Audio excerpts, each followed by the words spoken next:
Welcome to AP scope. ముందుగా headlines.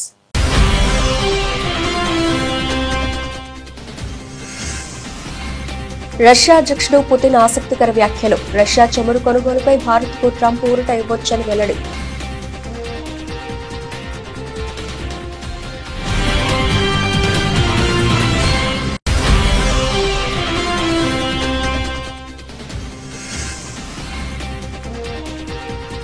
స్వదేశానికి Shubhanshu Shukla Delhi airport లో ఘన స్వాగతం.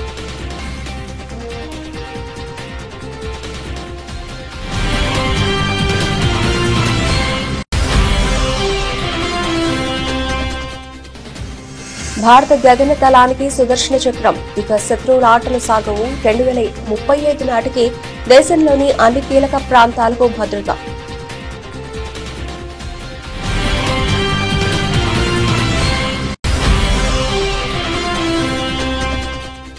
స్వాతంత్ర్యం ఘనతనే కాదు, దేశ విభజన బాధ్యతను కాంగ్రెస్ స్వీకరించాలన్న ఎన్సీఈఆర్టీ మాజీ డైరెక్టర్. నేతాజీ వంటి వారిని కాంగ్రెస్ విస్మరించిందని విమర్శలు.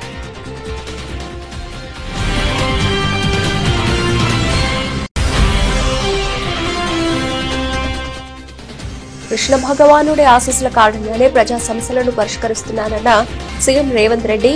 ప్రజల సంక్షేమం, అభివృద్ధి కోసమే పనిచేస్తానని స్పష్టీకరణ.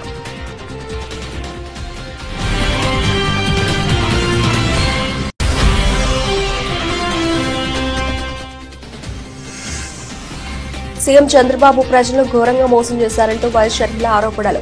ఏడాది పాలనలో హామీల అమల్లో ప్రభుత్వం విఫలమైందని ధ్వజం.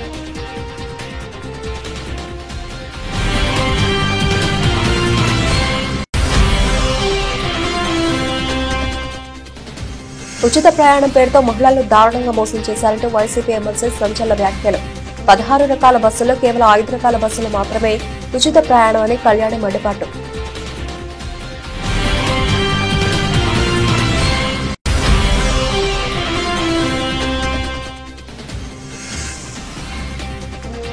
ఆపరేషన్ ఖగార్ ఎందుకు ఎత్తేయాలి?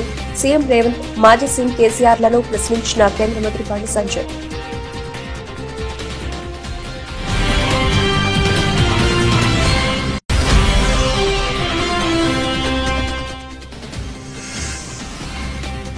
సీఎం రేవంత్ రెడ్డిపై మాజీ మంత్రి జగదీష్ రెడ్డి ఆగ్రహం. బాణకచెర్ల కుట్రకు అనుకూలంగా సీఎం వ్యాఖ్యలు.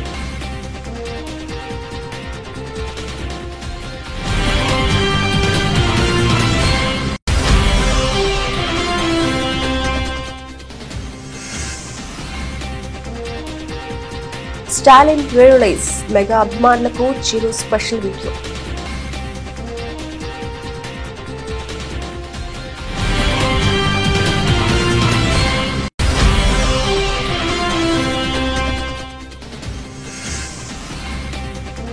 దేశవాళీ క్రికెట్ లో బీసీసీఐ సరికొత్త నిబంధన. తీవ్ర గాయాలైతే ఆటగాడిని మార్చుకునే అవకాశం.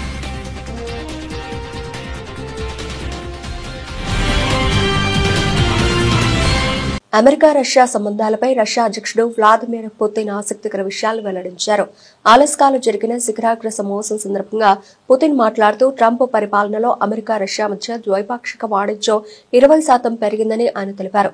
రష్యా నుంచి చమురు కొనుగోలు చేస్తున్న భారత్ పై కఠినమైన సుంకాలు విధిస్తామని హెచ్చరించిన అమెరికా అధ్యక్షుడు డొనాల్డ్ ట్రంప్ ఆ తర్వాత తన వైఖరిలో మార్పు వచ్చినట్లు సంకేతాలిచ్చారు. భారత్ పై సెకండరీ టారిఫ్లు విధించాల్సిన అవసరం బహుశా రాకపోవచ్చని ఆయన సూచనప్రాయంగా తెలిపారు. భారత్ అంటే ఒక పెద్ద ఆయిల్ క్లయింట్ ను రష్యా కోల్పోయింది.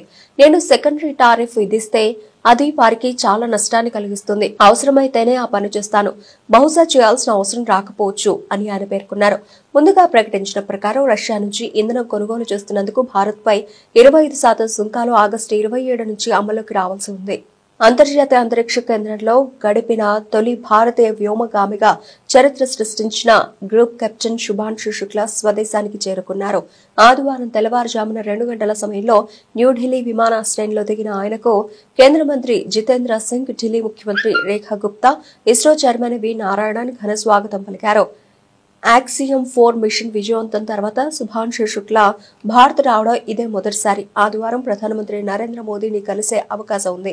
అనంతరం యూపీలోని సొంతూరు లక్నోకు బయలుదేరి వెళతారు. ఈ నెల 22, 23 తేదీల్లో జరగనున్న నేషనల్ స్పేస్ డేలో పాల్గొంటారు. ఆ తర్వాత అక్టోబర్లో మొదలయ్యే గగన్యాన్ మిషన్ 16 లో పాల్గొంటారు.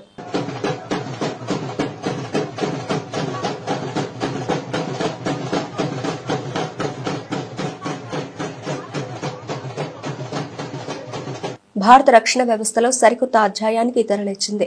దేశ గగనతలాన్ని శత్రు దుర్భేద్యంగా మార్చేందుకు ఉద్దేశించిన ప్రతిష్టాత్మక మిషన్ సుదర్శన చక్రాను ప్రధానమంత్రి నరేంద్ర మోదీ ప్రకటించిన సంగతి తెలిసిందే. ఈ మిషన్ కింద దేశవ్యాప్తంగా బహుళ స్థాయి గగనతల క్షిపణి రక్షణ వ్యవస్థను ఏర్పాటు చేయనున్నారు. 2035 నాటికి దేశంలోని ప్రతి పౌరుడికి కీలకమైన మౌలిక సదుపాయాలు సంపూర్ణ రక్షణ కల్పించడమే ఈ బృహత్తర కార్యక్రమం యొక్క ప్రధాన లక్ష్యం. పాకిస్తాన్తో సరిహద్దుల ఉద్రిక్తతలు చోటు చేసుకున్న 3 నెలల తర్వాత ఈ కీలక ప్రకటన రావడం ప్రాధాన్యతను సంతరించుకుంది. ఈ సందర్భంగా ప్రధాని మోదీ మాట్లాడుతూ ప్రతి పౌరుడికి రక్షణ లభించాలి. శత్రువు ఏ సాంకేతికతతో దాడి చేసినా దాన్ని అధిగమించే టెక్నాలజీ మన దగ్గర ఉండాలి అని స్పష్టం చేశారు. మహాభారతంలో శ్రీకృష్ణుడు ఉపయోగించిన సుదర్శన చక్రంలా ఈ వ్యవస్థ కూడా శత్రు లక్ష్యాలను అత్యంత ఖచ్చితత్వంతో ఛేదించగలదని ఆయన అన్నారు. మిషన్ సుదర్శన చక్రం అనేది కేవలం ఒక ఆయుధం కాదు, ఇదొక సమీకృత అత్యాధునిక రక్షణ కవచం. ఇందులో భాగంగా అంతరిక్ష ఆధారిత వ్యవస్థలు, శక్తివంతమైన రాడార్లు, అత్యాధునిక సెన్సార్లు, కమాండ్ అండ్ కంట్రోల్ కేంద్రాలు, భూమి, సముద్రం నుంచి ప్రయోగించగల ఇంటర్సెప్టర్ క్షిపణుల నెట్వర్క్ ను దేశవ్యాప్తంగా నిర్మిస్తారు. రైల్వే స్టేషన్లు, ఆసుపత్రులు, మతపరమైన కేంద్రాలు, ఇతర కీలక పౌర సైనిక స్థావరాలను శత్రువుల క్షిపణులు, డ్రోన్లు, యుద్ధ విమానాల దాడుల నుంచి కాపాడమే దీని ప్రధాన ఉద్దేశం. ఈ వ్యవస్థ ద్వారా ముప్పును ముందుగానే పసిగట్టి గగనతలంలోనే దాన్ని నిర్వీర్యం చేస్తారు. ఈ మిషన్ కేవలం రక్షణకే పరిమితం కాదు, శత్రువుపై బహుళ రెట్ల శక్తితో ప్రతిదాడి చేసే సామర్థ్యాన్ని కూడా కలిగి ఉంటుంది. ఇందులో భాగంగా భారత అమలు పొదలోకి కొత్త తరం క్షిపణులను చేర్చనున్నారు. స్వాతంత్ర్యం సాధించిన ఘనతను పూర్తిగా తమ ఖాతాలో వేసుకుంటున్న కాంగ్రెస్ పార్టీ దేశ విభజన బాధ్యతను కూడా స్వీకరించాలని జాతీయ విద్యా పరిశోధన శిక్షణ మండలి మాజీ డైరెక్టర్ జేఎస్ రాజ్పుత్ అన్నారు. దేశ విభజన విషయంలో కాంగ్రెస్ నాయకత్వం కూడా బాధ్యత వహించాల్సిందేనని ఆయన స్పష్టం చేశారు. ప్రతి సంవత్సరం ఆగస్టు 14న పాటించే పార్టీషన్ హారర్ రిమెంబరెన్స్ డే సందర్భంగా ఎన్సీఈఆర్టీ రూపొందించిన కొత్త పాఠ్యాంశం వివాదానికి దారితీసింది. దేశ విభజనకు 3 ముఖ్య కారకులున్నారని, అందులో ఒకరు పాకిస్తాన్ కావాలన్న మహ్మద్ అలీ జిన్నా కాగా, రెండోది అందుకు అంగీకరించిన కాంగ్రెస్ పార్టీ అని, మూడోది దాన్ని అమలు చేసిన నాటి వైస్రా లార్డ్ మౌంట్ బాటన్ అని ఈ పాఠ్యాంశంలో పేర్కొన్నారు. చరిత్రను సవరించినప్పుడు విమర్శలు రావడం సహజం. స్వాతంత్ర ఉద్యమం ఘనతను కాంగ్రెస్ తీసుకుంటుంది, కానీ నేతాజీ సుభాష్ చంద్రబోస్ వంటి విప్లవకారుల పాత్రను మాత్రం ప్రస్తావించదు. ఇది వారి ద్వంద్వ వైఖరిని చూపిస్తుంది. కాంగ్రెస్ కాస్త ముందుగా మేల్కొని ఉంటే దేశ విభజనను నివారించగలిగేవారు అని రాజ్పుత్ అభిప్రాయపడ్డారు. గతంలో పాఠ్య పుస్తకాల రూపకల్పనలో వామపక్ష భావజాలం ప్రభావం ఎక్కువగా ఉండేదని ఆయన విమర్శించారు. స్వాతంత్ర్యం తర్వాత వామపక్ష భావజాలంతోనే చరిత్రను మన తరాలకు బోధించారు. ఈ రోజు మార్పులను వ్యతిరేకిస్తున్నది కూడా వారే అని ఆయన పేర్కొన్నారు. వాస్తవాల ఆధారంగానే చరిత్రను విద్యార్థులకు అందించాలి ఆయన హితవు పలికారు. ఎన్సీఈఆర్టీ పాఠ్యాంశాల్లో పేర్కొన్న విషయాలు వాస్తవమని తాను నమ్ముతున్నట్లు రాజ్పుత్ తెలిపారు. తెలంగాణ అభివృద్ధి కోసం పాటుపడకుండా వ్యక్తిగత కారణాలతో ఎవరో నచ్చలేదని అధికారాన్ని దుర్వినియోగం చేస్తే అంతకంటే మూర్ఖత్వం ఉండదని తెలంగాణ ముఖ్యమంత్రి రేవంత్ రెడ్డి అన్నారు. టీజీ జెన్కో ఆడిటోరియంలో వాక్కులమ్మ ప్రచురణ సంస్థ ద్వారా వెలువడిన హసిత బాష్పాలు పుస్తకాన్ని ఆవిష్కరించిన సందర్భంగా ఆయన మాట్లాడారు. శ్రీకృష్ణ భగవానుని ఆశీస్సుల వల్లే ప్రజల సమస్యలను పరిష్కరించే అవకాశం తనకు లభించిందని ఆయన అన్నారు. తెలంగాణను ప్రపంచంలోనే గొప్ప అభివృద్ధి చెందిన రాష్ట్రంగా తీర్చిదిద్దడమే తన లక్ష్యమని ముఖ్యమంత్రి స్పష్టం చేశారు. ఒక సాధారణ మధ్యతరగతి కుటుంబం నుంచి వచ్చిన తాను 4 కోట్ల ప్రజల సంక్షేమం, అభివృద్ధి కోసం నిరంతరం కృషి చేస్తానని ఆయన అన్నారు. ఎవరిపైన వ్యక్తిగత కక్షతో అధికారాన్ని దుర్వినియోగం చేయబోనని, ఎవరిని శత్రువుగా చూడనని ఆయన తేల్చి చెప్పారు. తాను కర్మ సిద్ధాంతాన్ని నమ్ముతానని అన్నారు. చాలా మంది నీకు అధికారం వచ్చింది కదా, నిన్ను ఇబ్బంది పెట్టిన వాళ్ళని ఏదైనా చేయడానికి నీకు అవకాశం ఉంది కదా అంటే నేను చెప్పిన, నేను ఎవరిని శత్రువులుగా చూడను. నేను శత్రువుగా చూడాలంటే కూడా వాళ్ళకి ఆ గొప్పతనం ఉండాలి, ఆ స్థాయి కూడా ఉండాలి. నేను ఒక సామాన్యమైన గ్రామీణ ప్రాంతం నుంచి, వ్యవసాయ కుటుంబం నుంచి సరిగ్గా 17 సంవత్సరాలు 2006లో జిల్లా పరిషత్ మెంబర్గా ఇండిపెండెంట్గా గెలిచిన, 2007లో ఎమ్మెల్సీగా ఇండిపెండెంట్గా గెలిచిన, 2009లో మొదటిసారి ఎమ్మెల్యేగా గెలిచిన, 2014 రెండోసారి ఎమ్మెల్యేగా గెలిచిన, 2019లో పార్లమెంట్ సభ్యుడు, దేశంలోనే పెద్ద పార్లమెంట్ నియోజకవర్గమైన మల్కాజ్గిరి పార్లమెంట్ సభ్యుడిగా గెలిచిన, 2023లో తెలంగాణ రాష్ట్రానికి ముఖ్యమంత్రిగా కాగలిగిన. గ్రామీణ ప్రాంతం నుంచి, వ్యవసాయ కుటుంబం నుంచి, మధ్యతరగతి ఉమ్మడి కుటుంబంలో పెరిగిన నేను ఇంత గొప్ప అవకాశాన్ని 4 కోట్ల తెలంగాణ ప్రజలు ఇస్తే, ఈ అవకాశాన్ని 4 కోట్ల తెలంగాణ ప్రజల యొక్క సంక్షేమం కోసము, అభివృద్ధి కోసము, ఈ ప్రాంత అభ్యున్నతి కోసం ఉపయోగించకుండా నాకెవరో నచ్చలేదనో, నాకెవరి మీద కోపం వచ్చిందనో నేను ఈ అధికారాన్ని ఒకవేళ వినియోగిస్తే నాకంటే మూర్ఖుడు ఇంకొకడు ఉండడు అని నేను భావిస్తున్నాను. ముఖ్యమంత్రి చంద్రబాబు నేతృత్వంలోని కూటమి ప్రభుత్వంపై ఏపీ కాంగ్రెస్ అధ్యక్షురాలు వైఎస్ షర్మిల తీవ్ర స్థాయిలో విరుచుకుపడ్డారు. ఎన్నికల ముందు ఎంతో ఆర్భాటంగా ప్రకటించిన సూపర్ 6 పథకాలు సూపర్ ఫ్లాప్ అయ్యాయని, ఇది ప్రజల్లో ఘరానా మోసం చేయడమేనని ఆమె ధ్వజమెత్తారు. కూటమి ప్రభుత్వం అధికారంలోకి వచ్చే ఏడాది గడుస్తూ ఉన్నా ఇచ్చిన హామీలను అమలు చేయడంలో పూర్తిగా విఫలమైందని ఆరోపించారు. సూపర్ 6 సూపర్ హిట్ ఎలా అయింది? సీఎం చంద్రబాబు గారు 20 లక్షల ఉద్యోగాలన్నారు, ఒక్కరికైనా ఇచ్చారా? నెలకు 3,000 రూపాయల భృతి ఏ ఒక్క నిరుద్యోగికైనా అందిందా? 18 ఏళ్లు నిండిన ఒక్క మహిళకైనా నెలకు 1,500 రూపాయల అకౌంట్లో పడ్డాయా? అన్నదాత సుఖీభావ కింద సొంతంగా 20,000 రూపాయలు ఇస్తామని మాట మార్చారు. కేంద్రం ఇచ్చే 6,000 రూపాయలతో లింక్ పెట్టారు. 30 లక్షల మంది రైతులకు పథకం దక్కకుండా పంగనామాలు పెట్టారు. చంద్రబాబు రాష్ట్ర ప్రజలకు చేసింది ఘరానా మోసం. రాష్ట్రంలో సంక్షేమం సన్నగిలింది, అభివృద్ధి అటకెక్కింది, సుపరిపాలన కొండెక్కింది. కూటమి ప్రభుత్వ ఏడాది పాలనలో హామీలు ఘనం, అమలు మాత్రం అరచేతిలో వైకుంఠం అంటూ షర్మిల తీవ్రస్థాయిలో విమర్శనాస్త్రాలు సంధించారు. జూబ్లీహిల్స్ నియోజకవర్గ ఉప ఎన్నికల్లో కాంగ్రెస్ పార్టీ జెండా ఎగురవేయాలని మంత్రి పొన్నం ప్రభాకర్ అన్నారు. నియోజకవర్గం పరిధిలోని ఎర్రగడ్డ డివిజన్ బూత్ ఇన్ఛార్జీలు, ముఖ్య నేతలతో మంత్రులు సమావేశమయ్యారు. ఈ సందర్భంగా మంత్రులు పొన్నం ప్రభాకర్, తుమ్మల నాగేశ్వరరావులు మాట్లాడుతూ నియోజకవర్గంలో పార్టీ గెలుపు కోసం పార్టీ శ్రేణులు తగిన విధంగా సమాయత్తం కావాలని పిలుపునిచ్చారు. ఎర్రగడ్డ డివిజన్లో నేతలంతా ఐక్యంగా పనిచేయాలని సూచించారు. అభ్యర్థి ఎవరైనా కాంగ్రెస్ పార్టీ విజయం కోసం కృషి చేయాలని సూచించారు. డివిజన్ బూత్ కోఆర్డినేటర్ కమిటీని ఏర్పాటు చేసుకోవాలని అన్నారు. ఎర్రగడ్డ డివిజన్లోని ప్రజా సమస్యలను పరిష్కరిస్తామని హామీ ఇచ్చారు. ఉప ఎన్నికల్లో కాంగ్రెస్ విజయం సాధిస్తే రాష్ట్ర అభివృద్ధికి సంకేతమవుతుందని వ్యాఖ్యానించారు. ఒక దురదృష్టవశాత్తు ఉప ఎన్నిక కంటోన్మెంట్ వస్తే అక్కడ ప్రజలు విజ్ఞతతోటి కాంగ్రెస్ పార్టీని గెలిపించినారు. ఈ రోజు కూడా దురదృష్టవశాత్తు జూబ్లీహిల్స్ ఉప ఎన్నిక వచ్చింది. ఈ ఉప ఎన్నిక కూడా జూబ్లీహిల్స్ ప్రజలు కాంగ్రెస్ పార్టీని గెలిపించినట్టయితే హైదరాబాద్ ప్రాంత అభివృద్ధికి మరింత ఉత్సాహంగా ఈ ప్రభుత్వం పనిచేస్తుంది. ఇక్కడ ప్రజా సమస్యలు గత 10 సంవత్సరాలుగా నిర్లక్ష్యానికి గురైనాయి. గత 10 సంవత్సరాల అధికారంలో ఉన్న పార్టీ శాసనసభ్యుడు అయినప్పటికీ కూడా అనేక ప్రజా సమస్యలు పరిష్కారం కాలేదు. ఉదాహరణకు డబుల్ బెడ్రూమ్ ఇల్లు తీసుకున్నా, రేషన్ కార్డుకు సంబంధించిన తీసుకున్నా, ఇలా పెద్ద పెద్ద ఏరియాలలో జూబ్లీహిల్స్ నియోజకవర్గంలో డ్రైన్ల సమస్య, ఓవర్ఫ్లో అయిపోయి ఇళ్లలో పోయే పరిస్థితి నుంచి ఇవన్నీ కూడా అధిగమిస్తాం.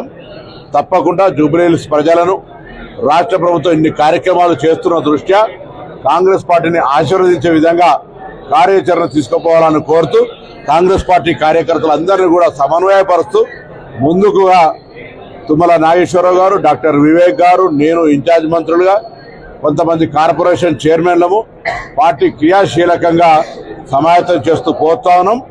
మేము ఈ జూబ్లీహిల్స్ తిరిగే సందర్భంగా ప్రజల స్పందన కాంగ్రెస్ పట్ల సానుకూలంగా ఉంది. సర్వేలు కూడా అవే చెప్తా ఉన్నాయి. తప్పకుండా కాంగ్రెస్ పార్టీ జూబ్లీహిల్స్ ఎన్నికల్లో గెలుస్తాం. ఆంధ్రప్రదేశ్ లో మహిళలకు ఉచిత బస్సు ప్రయాణ పథకంపై వైసీపీ మహిళా విభాగం రాష్ట్ర అధ్యక్షురాలు వరదు కళ్యాణి తీవ్రస్థాయిలో విమర్శలు గుప్పించారు. ఈ పథకం పేరుతో కూటమి ప్రభుత్వం మహిళలను దారుణంగా మోసం చేసిందని, వారి ఆశలను బస్సు టైర్ల కింద తొక్కేసిందని ఆరోపించారు. మంత్రి నారా లోకేష్ చేసిన వ్యాఖ్యలకు కౌంటర్ ఇస్తూ ఆమె ఘాటుగా స్పందించారు.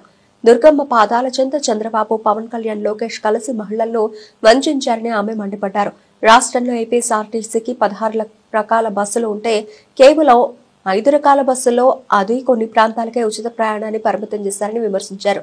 తిరుపతి, శ్రీకాళహస్తి, కాణిపాక, అన్నవరం వంటి పుణ్యక్షేత్రాలకు ఈ పథకం వర్తించకపోవడంతో 2.5 కోట్ల మంది మహిళలను మోసం చేసినట్లేనని ఆమె పేర్కొన్నారు. లగేజీతో మహిళలు 10-15 బస్సులు మారుతూ తిరుపతి వెళ్లడం సాధ్యమేనా అని ఆమె ప్రశ్నించారు. ముఖ్యమంత్రి అంటే చీటింగ్ మాస్టర్ గా మారిందని, కూటమి ప్రభుత్వం కోతల ప్రభుత్వంగా తయారైందని వరద కళ్యాణి ఎద్దేవా చేశారు. రాష్ట్రంలోని అన్ని బస్సుల్లో మహిళలకు ఉచిత ప్రయాణ సౌకర్యం కల్పించాలని ఆమె డిమాండ్ చేశారు. పేపర్లో, టీవీల్లో మనందరం చూసాం, పెద్ద పెద్ద హెడ్డింగ్లు పెట్టి ఉచిత బస్సు ప్రయాణం, మహిళా సాధికారత కోసం అనేసి తెగ హడావుడి చేశారు. ఆ హడావుడి చూసి నాతో సహా ఈ రాష్ట్రంలో ఉన్న 2.5 కోట్ల మంది మహిళలందరూ ఎంతగానో ఎదురు చూడడం జరిగింది. నిన్న ఏమి వీళ్ళు ఇస్తారా అనేసి ఎంతగానో ఆశపడ్డాం. రాష్ట్రం అంతా కూడా ఉచిత బస్సులో ప్రయాణం చేయొచ్చు అనేసి చూసేసరికి వీళ్ళు ఉచిత బస్సు లాంచ్ చేశారు. దానిలో అర్థమైన విషయం ఏంటంటే మహిళల ఆశల్ని బస్సు టైర్ల కింద తొక్కి పడేశారు. తీసుకుంటే నిన్న శ్రావణ మాసం శుక్రవారం, మహిళలందరూ ఎంతో పవిత్రంగా భావించే రోజు. అలాంటి రోజు ఈ విధంగా మహిళల్ని దారుణంగా మోసం చేయడం ఎంతవరకు సమంజసమని నేను అడుగుతూ ఉన్నాను. అంత పవిత్రమైన రోజు వీళ్ళు గతంలో మేనిఫెస్టోలో అలాగే ప్రతి మీటింగ్లో కూడా వీళ్ళు చెప్పారు, రాష్ట్రం అంతా ఎక్కడి నుంచి ఎక్కడికైనా బస్సు ప్రయాణం ఉచితమని చెప్పి ఇప్పుడు కొన్ని బస్సులకే, ఆ ఇచ్చిన బస్సులు కొన్ని ప్రాంతాలకే పరిమితమై అయ్యేట్టుగా షరతులు పెట్టి దారుణంగా మోసం చేయడం జరిగింది, దగా చేయడం జరిగింది. దుర్గమ్మ పాదాల చెంత చంద్రబాబు నాయుడు గారు, పవన్ కళ్యాణ్ గారు అలాగే లోకేష్ గారు ఇంత దారుణంగా మహిళల్ని మోసం చేయడం సమంజసమా? ఇది భావ్యమేనా అని నేను అడుగుతున్నాను. అదే దుర్గమ్మ పాదాల చెంత గతంలో మీరు హామీ ఇచ్చారా లేదా? ఈ రాష్ట్రంలో బస్సుల్లో ఎక్కడి నుంచి ఎక్కడికైనా ఉచితంగా మహిళలు ప్రయాణం చేయొచ్చు అని మీరు చెప్పారా లేదా? ఇంత పచ్చి అబద్ధాలు ఇప్పుడు మళ్ళీ చెప్పి మహిళల్ని మోసం చేస్తూ ఉండడం నిజంగా చాలా దారుణమైన విషయం. ఈ కూటమి ప్రభుత్వం అధికారంలోకి వచ్చి 15 నెలలైంది. వీళ్ళు ఏం చెప్పారు? ఎన్నికలు అయిన వెంటనే, కూటమి అధికారంలోకి వచ్చిన వెంటనే ఆడబిడ్డనిది అంటే 19 సంవత్సరాల నుంచి 59 సంవత్సరాల మధ్య ఉన్న మహిళలకి నెలకి 1500 చొప్పున ఇచ్చి తీరుతామని ఓదరగొట్టి ఎంతగానో ప్రచారం చేసుకొని మహిళలు ఓట్లు వేయించుకొని ఈరోజు 15 నెలలైనా కూడా ఆడబిడ్డనిది ఇవ్వకుండా ఎగనామం పెట్టిన పరిస్థితి మా ఎవ్వరూ కూడా మర్చిపోలేదు. కూటమి ప్రభుత్వం కాదు, కోతల ప్రభుత్వము అనేసి. ఇది సుపరిపాలన కాదు, శుద్ధ దండగ పాలన. అలాగే ఇది మంచి ప్రభుత్వం కాదు, ముంచే ప్రభుత్వం అని ఈ రాష్ట్ర ప్రజలందరూ కూడా అర్థం చేసుకున్నారు. అలాగే తీసుకుంటే గతంలో నక్సలైట్లతో చర్చలు జరిపిన కాంగ్రెస్ ప్రభుత్వం ఏం సాధించింది? ఆపరేషన్ ఖగార్ను ఆపి నక్సలైట్లతో చర్చలు జరపాలని ముఖ్యమంత్రి రేవంత్ రెడ్డి, మాజీ సీఎం కేసీఆర్ మాట్లాడటం హాస్యాస్పదం. ఆపరేషన్ ఖగార్ను ఎందుకు ఎత్తివేయాలి అని కేంద్ర హోంశాఖ సహాయ మంత్రి బండి సంజయ్ కుమార్ ప్రశ్నించారు. కరీంనగర్లో ఏబీవీపీ కరీంనగర్ శాఖ ఆధ్వర్యంలో ఏర్పాటు చేసిన నక్సల్స్ నరమేధవ్ మేధో మదనం అన్న అంశంపై చర్చలో సంజయ్ ముఖ్య అతిథిగా పాల్గొని మాట్లాడారు. అధికారంలో ఉన్నంతకాలం నక్సలైట్లపై నిషేధం విధించిన కేసీఆర్ అధికారం పోగానే చర్చలంటూ సన్నాయి నొక్కులు నొక్కుతున్నారని మండిపడ్డారు. నక్సలైట్ల సమస్య సామాజిక కోణంగా చూడాలని పౌర హక్కులు, మానవ హక్కుల సంఘం నేతలు మాట్లాడడం సిగ్గుచేటన్నారు. నక్సలైట్ల చేతిలో వేలాది మంది అమాయక ప్రజలు చనిపోయినప్పుడు సామాజిక కోణం గుర్తుకు రాలేదా అని ప్రశ్నించారు. నక్సల్స్ దురాగతాల వల్ల దాదాపు 50,000 మంది చనిపోయారని ఆవేదన వ్యక్తం చేశారు. దాదాపు 9,000 మంది పోలీసులు నక్సల్స్ తూటాలకు బలయ్యారన్నారు. ఆపరేషన్ ఖగార్ను ఆపే ప్రసక్తే లేదని, నక్సలైట్లను ఏరిపారేసే కార్యక్రమం కొనసాగుతుందని స్పష్టం చేశారు.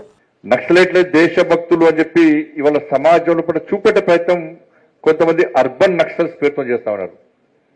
ఈ దేశంలో, ఈ దేశంతో సంబంధం లేకుండా విదేశీ సిద్ధాంతాలను పుణిగిపుచ్చుకొని దాంతోపాటు భారతదేశంలో భారత జాతీయ పతాకాన్ని ఎగిరేయొద్దు, ఎగిరేస్తే చంపేస్తామని చెప్పి సాక్షాత్తు అఖిల భారతీయ విద్యార్థి పరిషత్ కార్యకర్తటువంటి సామా జగన్మోహన్ రెడ్డిని హత్య చేసినటువంటి నక్సల్స్ ఏ దేశానికి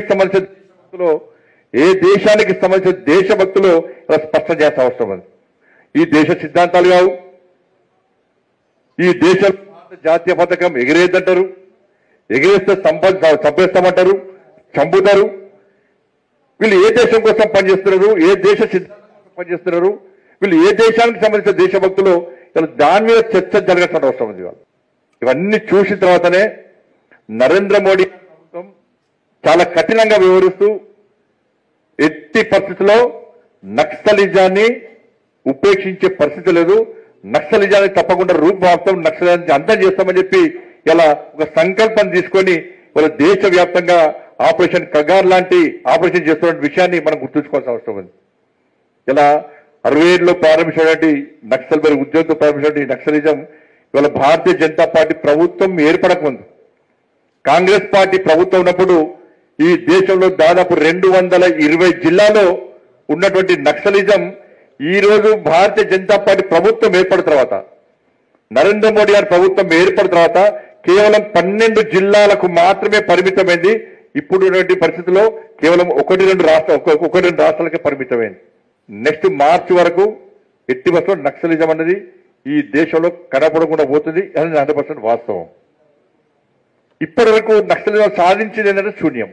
ఆస్తి నష్టం జరిగింది, ప్రాణ నష్టం జరిగింది, అభివృద్ధి ఎక్కడా జరగలేదు, అభివృద్ధిని అడ్డుకున్నారు, పేదల బతుకులు ఇంకా పేదలుగానే మిగిలిపోయారు. కానీ దేనికోసం కూడా ఇలా నక్సలిజం అనేది పనిచేయటువంటి విషయాన్ని ఇవాళ సమాజం గుర్తించాల్సిన అవసరం ఉంది. వాళ్ళు ఇప్పటివరకు దాదాపు 50,000 మందిని నక్సల్స్ పొట్టలు పెట్టుకున్నారు. 50,000 మందిని, 9,000 మంది పోలీసులనే వాళ్ళ నక్సల్స్ హతమార్చారు. స్వాతంత్ర దినోత్సవ కార్యక్రమంలో కూడా పచ్చి అబద్దాలు చెప్పిన చంద్రబాబుకి పొద్దుస్తమాన జగన్ పేరు తలవకుండా రోజు గడవడం లేదని మాజీ మంత్రి సింగనమల నియోజకవర్గ వైఎస్ఆర్సీపీ సమన్వయకర్త సాకి శైలజనాథ్ ఎద్దేవా చేశారు. అనంతపురంలోని పార్టీ జిల్లా కార్యాలయంలో ఆయన మీడియాతో మాట్లాడుతూ వారం వారం అప్పుల అబద్దాలతో CM Chandrababu AP brand image ని దెబ్బతీస్తున్నారని ఆక్షేపించారు. అధికారంలోకి వచ్చిన 15 నెలల తర్వాత కూడా గత ప్రభుత్వం అంటూ మాపై బురద జల్లడం తప్ప హామీల అమలుపై చంద్రబాబు ఆలోచన చేయకపోవడం ప్రజలను వంచడమే అవుతుందని అన్నారు. అలాంటి టీడీపీకి ప్రజలు ఎలా ఓట్లు వేస్తారని ప్రశ్నించిన శైలజానాథ్ అధికారాన్ని అడ్డం పెట్టుకుని రిగ్గింగ్ చేసి పులివెందుల జెడ్పీటీసీ ఎన్నికల్లో టీడీపీ విజయం సాధించిందని స్పష్టం చేశారు. ఎక్కడ అమలైందో నువ్వు చెప్పాలా? ఎప్పుడు మోసపూరితమైన వాగ్దానాలన్నా గూగుల్ లేకపోయి రీకాలింగ్ చంద్రబాబు నాయుడు కొడితేనే మోసం వాగ్దానం అని వస్తూ ఉంది. చంద్రబాబు నాయుడు వాగ్దానాలన్నీ మోసమే అని వస్తూ ఉంది. అంటే చివరికి గూగుల్ కూడా దాన్ని తీసుకుంది. మీరంటేనే చంద్రబాబు నాయుడు గారు అంటేనే మోసం మాటలు చెప్తాడు, మోసం చేస్తాడు అనే విధంగానే ట్రెండ్ అవుతుంది ఈ రోజున. చంద్రబాబు నాయుడు గారు మీ సూపర్ 6ని ఎక్కడ చూస్తారో అక్కడ మేమే ఏర్పాట్లు చేస్తాం. ఎందుకంటే ఇప్పటికే 2 లక్షల కోట్ల రూపాయలు అప్పు చేసి కూడా ఎవరికి కూడా ఏమీ ఇవ్వకుండా, కేవలం డబ్బులు ఏమైనాయో కూడా చెప్పకుండా ప్రతి వారం అప్పులు చేసుకుని ఈ రాష్ట్రాన్ని అధోగతి పాలు చేస్తున్న మీ నాయకత్వంలో ఉన్న ఈ రాష్ట్రానికి చెప్పేదేమంటే మీకు ఇబ్బంది ఏమో చూసుకోండి. వచ్చి ఒక్కసారి మా ఊర్లో అయితే మా జిల్లాలో రోడ్డు మీద పడే కొట్టుకుంటూ ఉంటారు మా సారాయంగన్ల కోసం. మీ నాణ్యమైన మద్యం కథ ఇది. పైగా 1,20,30,00,000 మందికి ఉచిత ఇసుక ఇచ్చామని దేశమంతా చెప్పుకుంటా ఉన్నారు. జగన్మోహన్ రెడ్డి గారి పరిపాలనలో ఉన్న ధర కంటే ఎక్కువ డబ్బులు ఖర్చు అవుతూ ఉన్నాయి, మాఫియాలు పనిచేస్తూ ఉన్నాయి. సూపర్ 6 అమలు చేసిన ఎట్లా వచ్చింది మీకు ఆ నాలుగుకి? మా నాలుకలో మందం ఏదో కోస్తామో మందం అట్లా మాట్లాడారు. మా నాలుక ఏమో కానీ మీ నాలుక మాత్రం ఏమాత్రం తడబడదు. అది అబద్ధాలు చెప్పడానికి, సత్యదూరమైన మాటలు చెప్పడానికి, జనాన్ని మోసం చేయడానికి ఒక్క నిమిషం కూడా జంకదని చెప్పడానికి ఏమాత్రం కూడా మేము వెనకాడడం లేదు. మీ నాలుగు గురించి మీరు ఆలోచించుకోవాలా. ఎట్లా చెప్తారు మీరు? ఆ రోజు మీరు ఎలక్షన్ల ముందు బస్సు గురించి మాట్లాడుతూ ఒక అక్కయ్య లిస్ట్ రాసి పెడితే తిరుపతి, కాణిపాకం, చిత్తూరు రకరకాల ఊర్ల పేర్లు రాసి పెడితే ఆయన వాళ్ళ హస్బెండ్ అంటాడు, నువ్వు 5 ఏళ్ళ నుంచి అడుగుతూ ఉన్నావు, చేయలేకపోయినా కూటమి ప్రభుత్వానికి ఇస్తే ఎక్కడి నుంచి ఎక్కడికైనా పోవచ్చు, కూటమికి ఓటేయండి అని బహుశా కొన్ని కోట్లు ఖర్చు పెట్టి యాడిచ్చింటారు ఆ రోజున. మీరు ఈరోజు మీరు చెప్పే బస్సులన్నీ కూడా జిల్లా దాటిపోవు, లేక జిల్లా దాటాలంటే గంటలు కాదు రోజులు పడే పరిస్థితి. తెలంగాణ ముఖ్యమంత్రి రేవంత్ రెడ్డిపై బీఆర్ఎస్ నేత మాజీ మంత్రి జగదీష్ రెడ్డి తీవ్ర విమర్శలు చేశారు. రేవంత్ రెడ్డి సొంత ఆలోచనలతో మాట్లాడడం లేదని, ఆంధ్రప్రదేశ్ ముఖ్యమంత్రి చంద్రబాబు రాసిచ్చిన స్క్రిప్టును యథాతథంగా చదువుతున్నారని ఆయన ఆరోపణలు చేశారు. ముఖ్యమంత్రి వ్యాఖ్యలు తెలంగాణ ప్రయోజనాలకు గండి కొట్టేలా ఉన్నాయని ఆయన ఆందోళన వ్యక్తం చేశారు. ఆయన మీడియాతో మాట్లాడుతూ ముఖ్యమంత్రి రేవంత్ రెడ్డి మాటలు పూర్తిగా బనకచెర్ల కుట్రకు అనుకూలంగా ఉన్నాయని ధ్వజమెత్తారు. పొరుగు రాష్ట్రానికి ప్రయోజనం చేకూర్చేందుకు ఆయన అలా మాట్లాడుతున్నారని విమర్శించారు. తెలంగాణ ప్రయోజనాలను పక్కన పెట్టి చంద్రబాబు డైరెక్షన్ లో రేవంత్ రెడ్డి పనిచేస్తున్నారని జగదీష్ రెడ్డి ఆరోపించారు. వీళ్ళు ఈ రాష్ట్ర ప్రభుత్వం కాళేశ్వరం కూలిపోయింది అని చేసిన అబద్ధం నిజమని చెప్పి మరోసారి నిరూపితమైంది.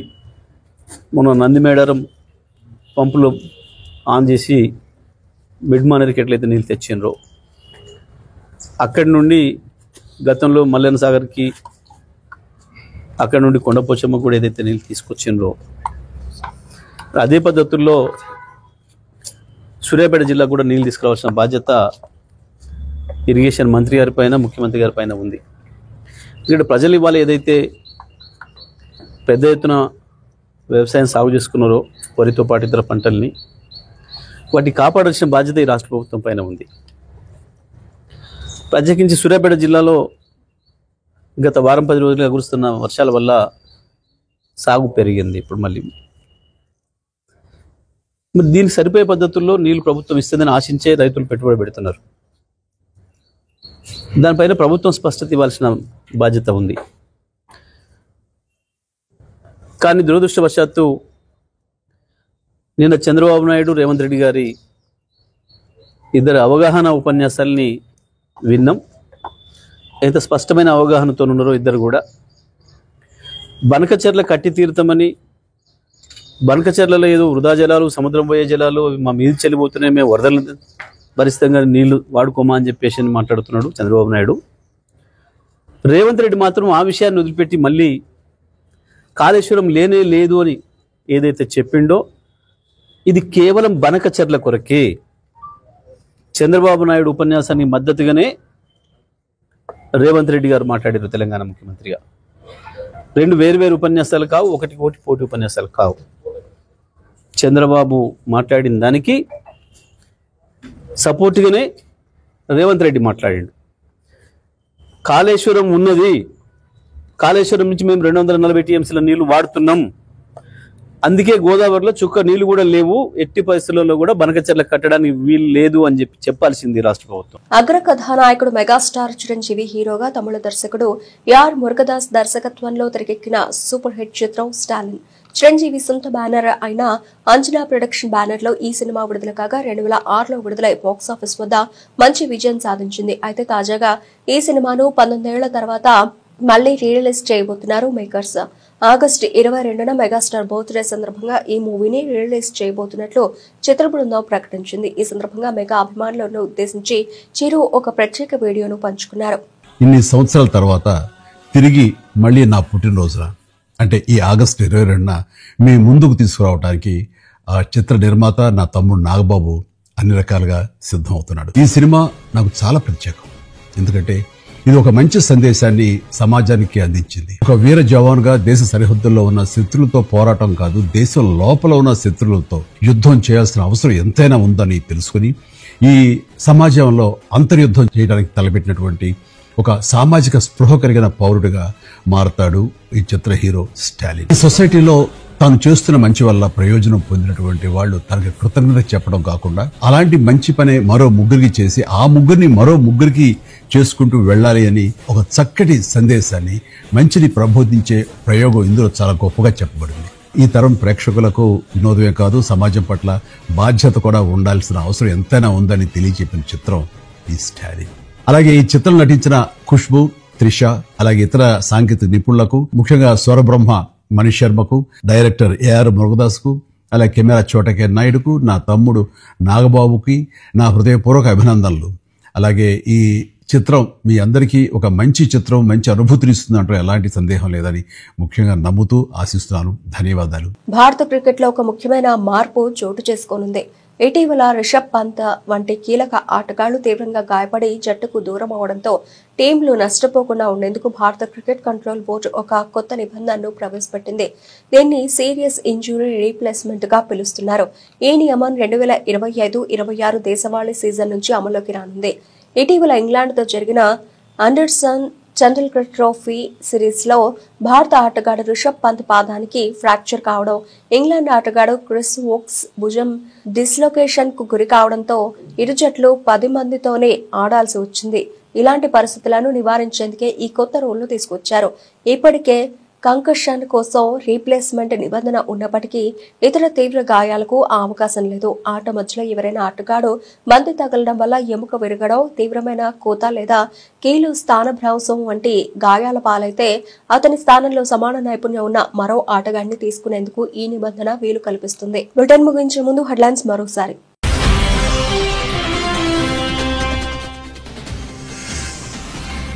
రష్యా అధ్యక్షుడు పుతిన్ ఆసక్తికర వ్యాఖ్యలు. రష్యా చమురు కొనుగోలుపై భారత్కు ట్రంప్ ఊరట ఇవ్వొచ్చని వెల్లడి.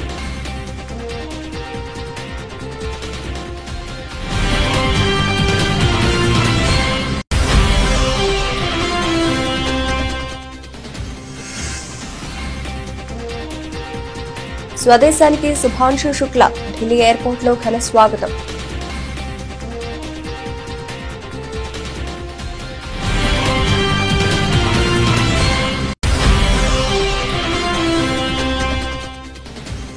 భారత గగన తలానికి సుదర్శన చక్రం. ఇక శత్రువుల ఆటలు సాగవు. 2035 నాటికి దేశంలోని అన్ని కీలక ప్రాంతాలకు భద్రత.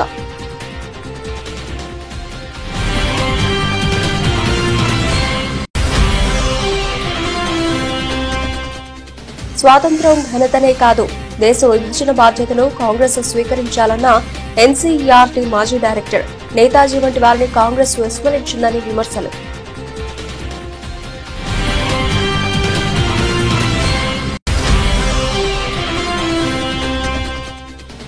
కృష్ణ భగవానుడి ఆశీస్సుల కారణంగానే ప్రజా సమస్యలను పరిష్కరిస్తున్నానన్న సీఎం రేవంత్ రెడ్డి. ప్రజల సంక్షేమం, అభివృద్ధి కోసమే పనిచేస్తానని స్పష్టీకరణ.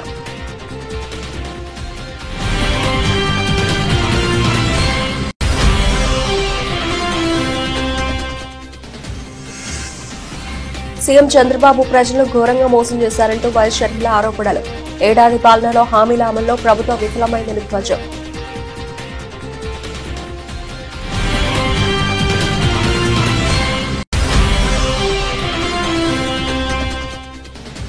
ఉచిత ప్రయాణం పేరుతో మహిళలను దారుణంగా మోసం చేశారంటూ వైసీపీ ఎమ్మెల్సీ సంచలన వ్యాఖ్యలు. 16 రకాల బస్సుల్లో కేవలం 5 రకాల బస్సులు మాత్రమే ఉచిత ప్రయాణం అని కళ్యాణి మండిపాటు.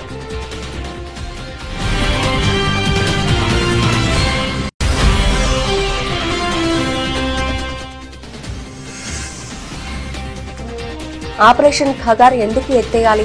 సీఎం రేవంత్, మాజీ సీఎం కేసీఆర్లను ప్రశ్నించిన కేంద్ర మంత్రి బండి సంజయ్.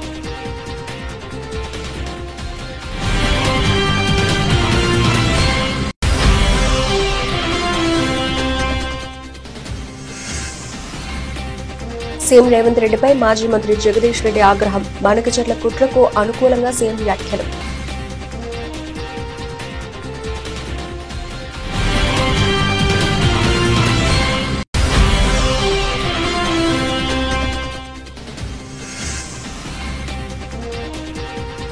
స్టాలిన్ రిలీజ్. మెగా అభిమానులకు చిరు స్పెషల్ వీడియో.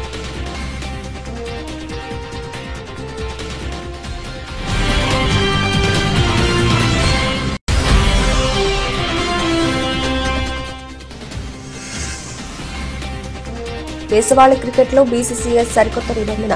తీవ్ర గాయాలైతే ఆటగాడిని మార్చుకునే అవకాశం.